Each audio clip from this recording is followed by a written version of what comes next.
Opinion ఏంటి, ఏం చెప్తారు అసలు దీనికి సంబంధించి? కశ్మీర్ పెహల్గామ్లో ఏదైతే హత్య జరిగిందో, ఘటన జరిగిందో చాలా చాలా చాలా బాధాకరమైన విషయం.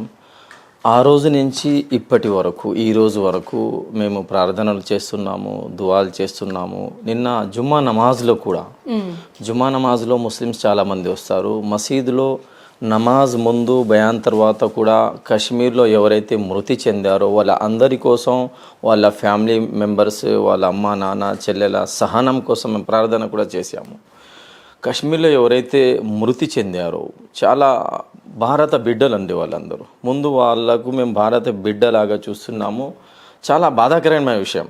ఇలాంటి సంఘటన ఎవరైతే చేశారో ఉగ్రవాదులు, అక్కడ చేసిన ఎవరైతే దుష్ట శక్తులు అన్యాయంగా అక్కడ 27 మందికి ఎవరైతే చంపేశారో ఆ దుర్మార్గులకు, ఆ ఉగ్రవాదులకు పట్టుకొని వచ్చి మేము నరేంద్ర మోడీ గారితో రిక్వెస్ట్ చేస్తున్నాము, అమిత్ షా గారితో రిక్వెస్ట్ చేస్తున్నాము.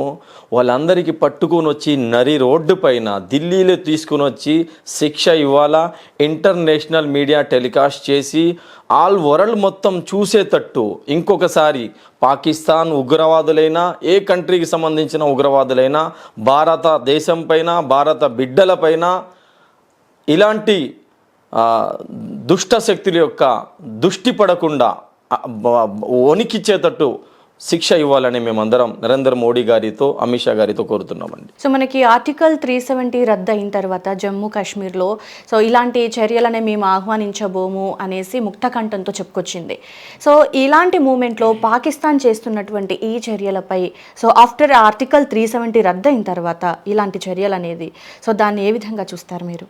ఇది పాకిస్తాన్ కావాలని హిందూ ముస్లింల మధ్య ఐక్యతను దూరం చేయడం కోసం కొంతమంది దుష్ట శక్తులు, ఉగ్రవాదులు చేస్తున్న పని అండి ఇది. ఇప్పుడు అక్కడ మతాన్ని చూసి ముస్లిమా కాదా అని చంపారు అక్కడ. అంటే అక్కడ చంపే వాళ్ళు నార్మల్గా కూడా చంపవచ్చు. నార్మల్గా చంపితే ఏముండదు, ఒక మనిషి చనిపోయాడు, అయిపోయింది. అక్కడ కూడా చర్చలు అవుతాయి, బాధ ఉంటుంది. కానీ హిందూ ముస్లిమ్స్ మధ్య ఐక్యత గనక దూరం అయితే భారతదేశం ముక్కలు ముక్కలుగా అయిపోద్ది. ఇక్కడ హిందూ ముస్లిం కొట్టుకొని వస్తారు. భారతదేశం డెవలప్ కాకూడదని కొంతమంది దుష్ట శక్తులు, ఉగ్రవాదులు కావాలని మతం అడిగి అక్కడ చంపేశారండి. ఇప్పుడు చంపేసే వారికి ఏ మతం ఉండదు, ఉగ్రవాదులకు ఏ మతం లేదండి. ముస్లిమ్స్లో కూడా ఉగ్రవాదులు ఉంటారు, ముస్లిం మతంలో పుట్టి ఉంటారు. కానీ ఇస్లాం ఉగ్రవాదానికి సహించదు, ఉగ్రవాదానికి పర్మిషన్ ఇవ్వదు. క్రిస్టియానిటీ కూడా, బైబుల్ కూడా మీరు వేరే మతస్థులకు చంపండి అని బైబుల్ కూడా చెప్పదు, రామాయణం కూడా చెప్పదు, భగవద్గీత చెప్పదు, ఖురాన్ కూడా చెప్పదు, ఏ మతం కూడా చెప్పదు. వీళ్ళు ఉగ్రవాదులకు ఏ మతం ఉండదు, గడ్డాలు ఉండొచ్చు, టోపీలు ఉండొచ్చు. వీళ్ళు ముస్లిమ్సే కాదు, ముస్లిమ్స్ ఎలా ఉండాలా? ఇప్పుడు అక్కడ 26 మందికి చంపారు. ఆ చంపే ఘటన చూసిన తర్వాత ఆదిల్ హుసేన్ షా అనే ఒక యువకుడు, ముస్లిం అండి, అతను ఇస్లాంకు ఫాలో చేసే మనిషి. ఇస్లాం ఏం చెప్తుంది? ఎదుటి మనిషి ఇబ్బందిలో ఉన్నాడు, ఆపదలో ఉన్నాడు, వాడికి ఆపద నుంచి బయటికి అని ఇస్లాం చెప్తుంది. ఆదిల్ హుసేన్ షా అనే ఒక వ్యక్తి నిజమైన ముస్లిం ఎలా ఉంటాడంటే ఆదిల్ హుసేన్ షా చూడండి. ఆదిల్ హుసేన్ షా ఆ ఉగ్రవాదుల చేతిలో నుంచి గన్ను, తుపాకులు లాక్కుంటాడు, వాళ్ళతో పోరాటం చేస్తాడు. ఆదిల్ హుసేన్ షాకి తెలుసు. ఆదిల్ హుసేన్ షా దగ్గర ఆప్షన్ కూడా ఉన్నది. ఏం ఆప్షన్ ఉంది? అయ్యా నేను ముస్లిం అని చెప్పేసి వదిలేసే వాళ్ళు ఉగ్రవాదులు. వాళ్ళు హిందువులకు చంపడానికి, ఎందుకంటే హిందువా కాదా, కలిమా చదవండి, కలిమా వస్తుందా లేదా అని హిందూ ముస్లింల మధ్య ఐక్యతను దూరం చేయడం కోసం పాకిస్తాన్ వాళ్ళైనా టెర్రరిస్టులైనా ఈ ప్లానింగ్తో పనిచేసిన పని. ఆదిల్ హుసేన్ షాకి తెలుసు ఆప్షన్ ఉంది, నేను ముస్లిం అయ్యా అంటే వదిలేస్తారు. కానీ కూడా హిందూ బిడ్డలను కాపాడడం కోసం, భారతీయులను కాపాడడం కోసం, మన మహిళలను కాపాడడం కోసం, భారత బిడ్డలను కాపాడడం కోసం ఆదిల్ హుసేన్ షా వాళ్ళతో పోరాడతాడు. పోరాడి అక్కడే మృతి చెందుతాడు. నిజమైన ఇస్లాం ఏం నేర్పిస్తుందంటే ఆదిల్ హుసేన్ షాని చూస్తే ఒకసారి అర్థమైపోద్ది. అలాగే నజాకత్ అనే ఒక వ్యక్తి, మన బీజేపీ లీడర్స్ కూడా సోషల్ మీడియా పెట్టున్నారు. చాలామంది హిందూ సోదరులు కూడా, వేరే మతానికి సంబంధించిన వాళ్ళు కూడా నజాకత్ అలీ గురించి సోషల్ మీడియాలో పాజిటివ్గా పెడుతున్నారు. నజాకత్ అలీ 11 మందికి ఆ సమయంలో ఉగ్రవాదులు ఉన్నారు, తుపాకీలు తీసుకొని ఉన్నారు, కాల్చొచ్చు, తన ప్రాణానికి లెక్క చేయకుండా 11 మందికి పట్టుకొని వచ్చి భుజాల పైన ఎక్కించుకొని వచ్చి వాళ్ళని కాపాడతాడు. అలాగే దగ్గర 1000 మందికి అక్కడ ఆ కశ్మీర్ ఏరియాలో ఉన్న ముస్లిమ్స్ అక్కడ ముస్లిమ్స్ గడ్డం ఉన్నోళ్ళు, బుర్ఖా ఉన్నోళ్ళు, అక్కడ ఇస్లాంకు ఫాలో చేసే వాళ్ళే 1000 మందికి అక్కడి నుంచి కాపాడతారు, ఫ్రీగా వాళ్ళకు ట్రావెలింగ్ చేపిస్తారు, ఆటోలో తీసుకెళ్తారు. ఆటోలో వచ్చిన వాళ్ళు అక్కడి నుంచి బయటపడి వచ్చిన వాళ్ళు చెప్తున్నారు, అయ్యా అక్కడ ముస్లిమ్స్ ఒకవేళ మాకు హెల్ప్ చేయకుంటే మా ప్రాణాలు కూడా పోయాయి, మాకు అంత హెల్ప్ చేశారు, మేము ఆటోకు కిరాయి డబ్బులు ఇచ్చినా కూడా వాళ్ళు అల్లా కోసం డబ్బులు ఇవ్వకండి, మీరు మా మెహమాన్లు మా దగ్గరకు వచ్చారు, టూరిస్టులు, మీ సేవ చేయడం మన పైన విధి చేశారు దేవుడని, వాళ్ళందరూ మాకు హెల్ప్ చేశారు, భోజనం తినిపించారు, వాళ్ళ ఇళ్లలో మాకు ప్రొటెక్షన్ ఇచ్చారని అక్కడ చాలా మంది హిందూ సోదరులు కూడా చెప్తున్నారు, మీరు సోషల్ మీడియాలో చూడవచ్చు.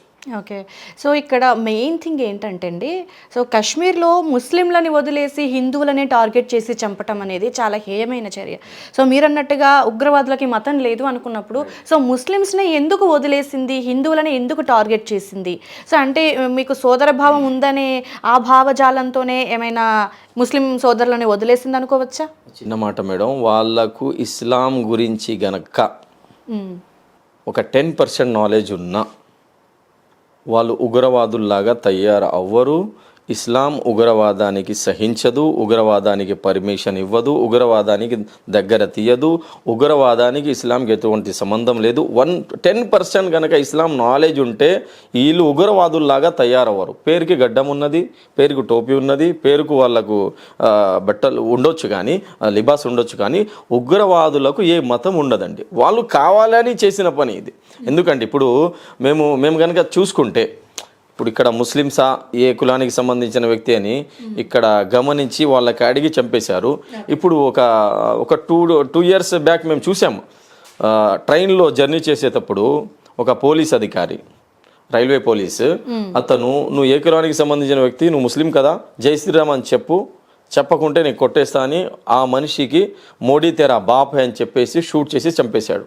ఎవరు? ఒక పోలీస్ అధికారి. సోషల్ మీడియాలో అందరూ చూశారు, అతనికి అరెస్ట్ కూడా చేశారు. ఇప్పుడు ఆ చంపిన వ్యక్తి హిందూ ఇంట్లో పుట్టి ఉంటాడు కనుక హిందూయిజం, హిందూ పుస్తకాలు, రామాయణం, భగవద్గీత ఈ మొత్తం ఉగ్రవాదం నేర్పిస్తుంది మేము చెప్పమండి. సో హిందువుల్లో పుట్టిన వాళ్ళు చంపారు అన్నారు కదా, సో మనకి ఉగ్రవాదుల్లో కూడా హిందూ పర్సన్ని పట్టుకొని జై పాకిస్తాన్ అంటూ బలవంతంగా నినాదాన్ని చేయించి ఆ తర్వాత చంపేశారు. సో ఇలాంటి ఘటనలు కూడా జరుగుతున్నాయి. అంటే ఇంత బలవంతంగా నమ్మబలికించి ప్రాణాలు అంటే ఇంక పోతే ప్రాణాలు అనుకున్న క్షణంలో జై పాకిస్తాన్ అని పలికారు, కానీ ఆ తర్వాత ప్రాణాలు కూడా దక్కలేదు. చిన్న మాట మేడం, టెర్రరిస్ట్, ఉగ్రవాది హిందూ ఇంట్లో పుట్టి అయినా, ముస్లిం ఇంట్లో పుట్టి ఉన్నా, క్రిస్టియన్స్ వాళ్ళ ఇంట్లో పుట్టి ఉన్నా వాడికి ఉగ్రవాది లెక్కనే మేము చూడాలి. ముస్లిం అని చూడకూడదు, హిందూ అని చూడకూడదు, క్రిస్టియన్ అని చూడకూడదు. ఎందుకంటే ఒక రేపిస్ట్ ఉన్నాడు, ఇప్పుడు రేప్ చేసేవాడు రేపిస్ట్కి మేము రేపిస్ట్ లెక్కనే చూడాలా. వాడు హిందువా, ముస్లిమా, క్రైస్తవా ఇలా చూడకూడదు. ఎందుకంటే ఒకవేళ ఉగ్రవాదికి మేము వాడి మతంతో చుట్టేస్తే పూర్తి మతానికి చెడ్డు పేరు వస్తుంది. హిందువులు ఉన్నారు, ఇప్పుడు జై శ్రీరామ్ మసీదుల ముందు ఎన్ని ఘటనలు హైదరాబాద్లో జరిగాయి, బయట కూడా జరుగుతున్నాయి. మన చాలా భారతదేశంలో మసీదుల దగ్గరికి వెళ్ళి రంజాన్ టైంలో, నమాజ్ టైంలో జై శ్రీరామ్ అని పెద్దగా ఇచ్చేసి తల్వాళ్ళు బయట ఇచ్చేసి కొంతమంది మన తబ్రీజ్ అన్సారీ ఘటన జరిగింది. అలాగే చాలామంది అఖ్లాక్ ఘటన జరిగింది. చాలామంది జై శ్రీరామ్ అని చెప్పండి లేకపోతే మీకు చంపేస్తామని చేస్తున్నారు. వాళ్ళందరికీ మేము ఉగ్రవాదులు లెక్కనే చూడాలా. హిందువులు అలా అన్నారనేసి అంటున్నారు. సో ముస్లిమ్స్ కూడా చాలా మంది, క్రిస్టియన్స్ కానివ్వండి, ముస్లిమ్స్ కానివ్వండి, హిందూ దేవాలయాలను ఆక్రమించడం అనుకోండి, లేదంటే హిందూ దేవాలయాలపై అంటే ధ్వంసం చేసిన సంఘటనలు కోకొల్లలు ఉన్నాయి. సో చర్యకి ప్రతిచర్య అన్నట్టుగా జరుగుతూ వచ్చాయి ఇప్పటి వరకు. అయితే హిందూ దేవాలయాల్ని ఆక్రమించండి అని ఇస్లాం చెప్పదండి. టీపు సుల్తాన్ ఎవరైతే, టీపు సుల్తాన్ షహీద్ రహమతుల్లాహ్ మీ అందరికి తెలుసు, అంత పెద్ద రాజా అయ్యుండి కూడా టీపు సుల్తాన్ 5,000 ఎకరాలు మందిరాల కోసం ఇచ్చాడు. మందిరాల్లో పూజ చేసే ఎవరైతే మన పూజారులు ఉన్నారో వాళ్ళందరికీ శాలరీ ఇచ్చేవాడు. ఎవరు? టిపు సుల్తాన్ షహీద్ రహమతుల్లాహ్. చాలామంది ముస్లిం రాజాలు మందిరాల కోసం స్థలం ఇచ్చిన మీరు ఘటన చూసి ఉండొచ్చు. అలాగే కేరళలో కూడా ఎంతోమంది ముస్లిమ్స్ మందిరాల కోసం స్థలం ఇచ్చారు. ఎంతోమంది హిందూ సోదరులు ఒక ఊరిలో పూర్తి ఊరు మొత్తం హిందూ సోదరులే ఉంటారు, అక్కడ ముస్లిమ్స్ ఎవరు లేరు. కానీ మసీదు ఉంది మా ఊరిలో, ఇంతకుముందు ముస్లిమ్స్ ఉండేవారు కాబట్టి అక్కడ హిందూ సోదరులు వెళ్ళి మసీదుకు శుభ్రం చేసి అక్కడ అజాన్ ఇచ్చే సంఘటనలు కూడా మీరు సోషల్ మీడియా చూడవచ్చు. ఇది ఏంటంటే హిందుస్థాన్లో భారతదేశంలో హిందువులు ముస్లింలు క్రైస్తవులు ప్రశాంతంగా ఉన్నారు, ఈ ప్రశాంతత దూరం చేయాలా, భారతదేశానికి నాశనం చేయాలంటే ఇలాంటి ఘటనలు చేసే కొన్ని ఉగ్రవాద సంస్థలు ఏం చేస్తున్నారంటే హిందువుల ముస్లింల మధ్య క్రైస్తవుల మధ్య భేదాలు సృష్టించే భారతదేశంలో వీళ్ళు కొట్టుకొని చచ్చిపోతారు, భారతదేశం నాశనం అయిపోద్ది అని కొన్ని ఉగ్రవాద సంస్థలు చేస్తున్న పని ఇది. సో షరీఫ్ గారు, సో మనకి ప్రపంచంలోనే కాశ్మీర్ అనేది చాలా అందమైన పర్యాటక ప్రాంతంగా చెప్తూ ఉంటారు కదా.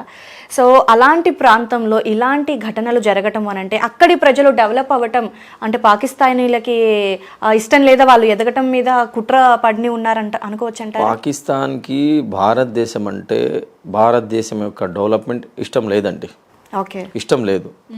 ఇప్పుడు పుల్వామా జరిగింది, పుల్వామా జరిగిన తర్వాత ఇప్పటి వరకు పుల్వామాలో అది ఆ ఘటన ఎవరు చేశారు, ఆ ఉగ్రవాదులు ఎవరు ఉన్నారని ఇప్పటి వరకు వాళ్ళకి ముందు తేలేదు, ఇప్పటి వరకు వాళ్ళకి శిక్ష ఇవ్వలేదు.